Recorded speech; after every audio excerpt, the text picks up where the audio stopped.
Thank you all for coming here today in a room that clearly exceeds capacity. Deborah and I believe that what we are about to begin today is so important we do it together. Because everything we do as a family. The whole Begich family, the Benito family, and all of you, our extended family. You're all part of this.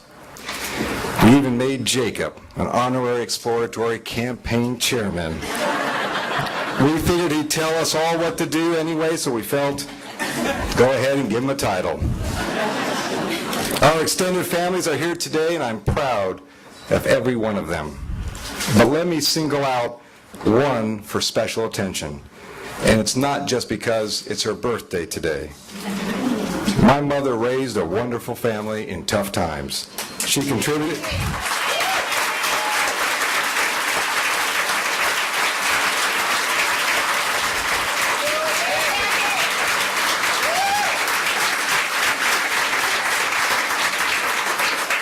She has contributed enormously to this state, and there's no one I'm more proud of than my mother. Thank you for giving her that round of applause. I'm particularly proud to be here in Mountain View Community Center. It's a symbol of what we're doing right here in Anchorage. It was built by public and private partnerships. It's run by the Boys and Girls Club. It's across the street from a new state-of-the-art middle school, down the street from new businesses and jobs, around the corner from a soon-to-be library, and surrounded by a thriving community of great ethnic diversity and many military families. All of Anchorage is doing better than ever before. And I love this.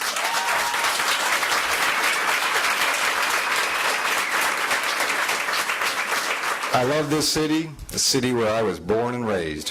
When I became mayor, we had a $33 million deficit. Public facilities have been neglected, and voters repeatedly turned down bond measure because they didn't trust the city government to spend their money wisely, and with good reason. So the first thing we did is restore trust. We eliminated the deficit by cutting waste, consolidating services, privatizing, and investing in what matters most: police and firefighters, more fire stations, better roads, and improving our neighborhoods. Government has to get back to the basics and do it right. That's a lesson they should learn in Washington, D.C. Today, we live in a very different city. Anchorage is a major engine of Alaska's economy. Over 9,000 new jobs, new parks, playgrounds, libraries. Our budget is balanced. We've held the line on property taxes, and our bond rating is now in the top 5% in the country. We have tens of millions of dollars of private sector investment and hundreds of millions of new investment approved by the voters. Voters trust their government once again here in Anchorage.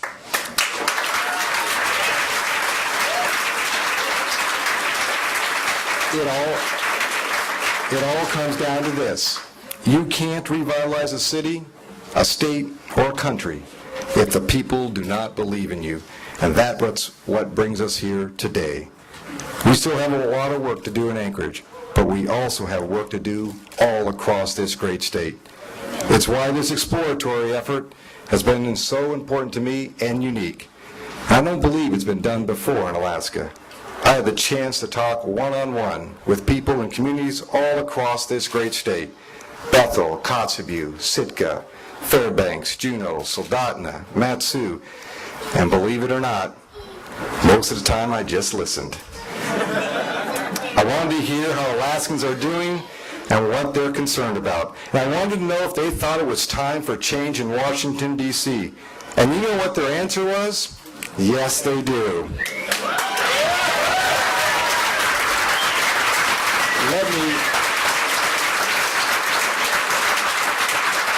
Let me say right off the bat, I respect the work that Ted Stevens has done for the last 40 years.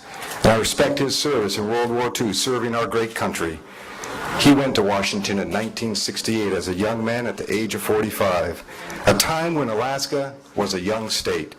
We had a lot of infrastructure to build and many core needs. And Ted Stevens was there at the right time, at the right place to help our great state. But what I've heard over and over again the last 2 months was hard to ignore. Yes, Alaska built up clout in Washington, But respectfully, what good is clout if it's not used to solve everyday Alaskan problems? We have real challenges in Alaska, and we truly need real, genuine change. Our state's economy, especially here in Anchorage, is doing better than most in the country. But Alaska families are feeling the effects of the nation spirals into a recession. It's costing more to fuel our cars, heat our homes, and feed our families. And that means it's getting harder and harder to pay for health care, save for college, plan for retirement, and just pay the rent or the mortgage. It's why Alaska needs a senator as independent as Alaska, someone who doesn't answer to special interests, someone committed to transparent government, someone who keeps everything out in the open and always puts Alaskans first.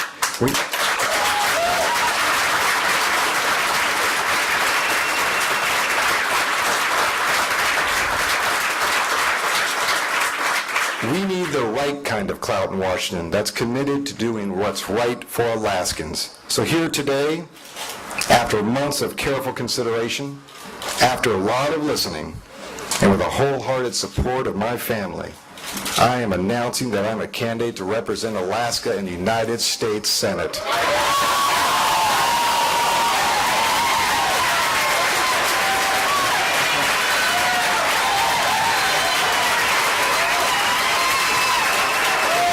Thank you. You know, Alaska has always been my home. As a son, as a businessman, as a husband, and now a father, I've seen Alaska change enormously in my lifetime. And what we need in Washington has changed too. More than ever before, at a time of great national turmoil, we need creative solutions. But most importantly, we need Alaska solutions rather than 6 more years of the same. We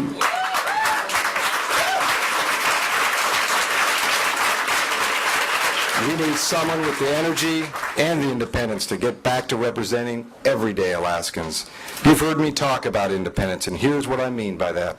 I'm proud to be a Democrat, and I'm proud to be an Alaska Democrat, but I'm not afraid to disagree with the National Democrats on issues like ANWR and gun rights, because on those issues, they're wrong. I'm going to disagree with Republicans, like on the fiscal policies. It's irresponsible to run up the deficit and the national debt like they have. It's truly killing the economy. In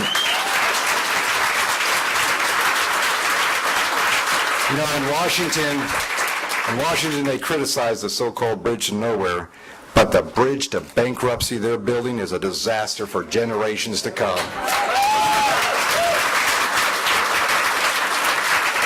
As mayor, I had to balance every budget and get them in on time. To do that, we had to be innovative. To hold the line on property taxes, we made tough decisions, looked for good ideas and found efficiencies, and brought the community together to solve problems. It is truly time we had a senator doing that for Alaska. You know, in my travels around the state, the number one problem I hear over and over again from Alaskans is high energy prices. Alaskans want to know why we pay some of the highest prices in the country when we drill it and refine it right here. And why does it cost so much to heat a home? Our senator can be doing a lot more than they are today. First, we have to think outside the box. Yes, we need to open up ANWR, and I will fight strongly for ANWR by working across party lines and not name-calling. Alaska holds a lot of cards with the oil industry, but it's time we use them for our state and for our people. The oil companies need us just as much as they need them, especially if you want to start profiting from the natural gas buried beneath our great state. I think it's time we had a senator who used every ounce of his clout to push the oil companies to do what's right for us here in Alaska.